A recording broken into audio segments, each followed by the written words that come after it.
Greetings, viewers. I have a review here of the Blichmann Quick Carb, and it's currently carbonating a peanut butter porter that I had made.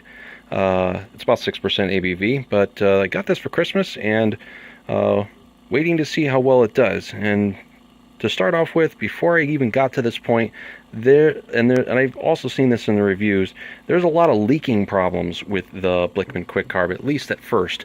The way I was able to solve it is that some of the oetiker clamps that you see here were not put on correctly. I actually had to go and change out to a regular hose clamp here, and they do give you these clamps with the wing nuts to clamp onto the plastic portion of the head of the pump.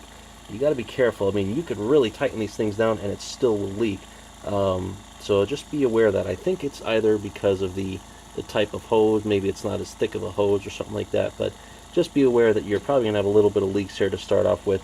This oetiker clamp here and here, you will likely have to remove and replace. They just didn't crimp it on correctly. But right now, I have it set for about 40 minutes before the alarm goes off on my phone, and I'm currently carbonating it at just looks like it's right around, if I can get rid of the glare, it's about 15 psi.